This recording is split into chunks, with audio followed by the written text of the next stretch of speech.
Сәлем, мені өзбек қарайтын қыз-келіншектер. Бүгін сіздерге өте дәмді ірімшік қосылған блинчик жасайтын боламыз.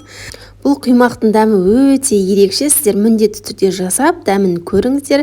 Дәл қазір видеоны соңына дейін қарап, менімен бірге жасап көріңіздер. Ең әуелі таза ыдысымызға 2 жұмыртқаны саламыз. Және де қант, дәміне қарай тұз саламыз, және де жақсылап араластырып аламыз. Қантымыз ерігенше жақсылап араластырып, оның үстінен сүтімізді құйып, тағы да араластырып аламыз. Ең бастысы жақсылап араласа болғаны. Және де кукурузный крахмал қосамыз.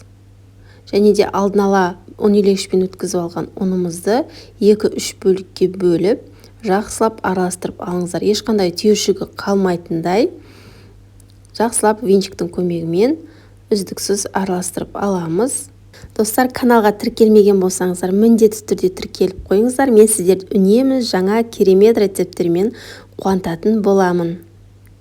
Содан соң сырымызды үккіштің майда көзімен өткізіп аламыз. Ірімшікті барлығын алдына дайындап алдым. Және де бізге ас көк, 2 тісше сарымсақ қажет болады. Ас көкті өте ұсақ етіп турап алыңыздар. Және де сарымсақты да мүмкіндігінше өте майда етіп тураңыз, немесе кез келген бір майда үккіштен өткізіп алсаңыздар болады. Сарымсақ пен ас көк ерекше дәм береді. Жақсылап майдалап турап алып, осы массамыздың үстінен ірімшікті және де аскөк пен сарымсақты саламыз. Сарымсақты мүмкіндігінше майда етіп турап алдым.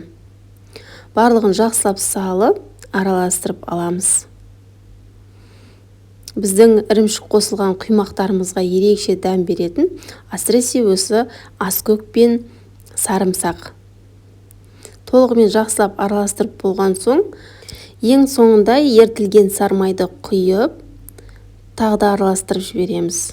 Осымен біздің массамыз дайын. Бізде осындай сұйықтау масса пайда болады. Енді кәдімгі құймақ пісіретін табамызды алдын ала қыздырып дайындап алыңыздар. Қызып тұрған табаға ең алғашында ғана кішкене май себеміз де тура құймақтар сияқты пісіріп аламыз. Өте жұмсақ болып шығады. Дәл осылай келесі бетіне аударып, барлық құймақтарды дәл осылай пісіріп аламыз. Оттың асты ең бастысы орташа болу керек, сонда өте әдемі болып шығады. Барлық құймақтарды дәл осылай пісіріп алдық. Осымен біздің ірімшік қосылған құймақтарымыз дайын.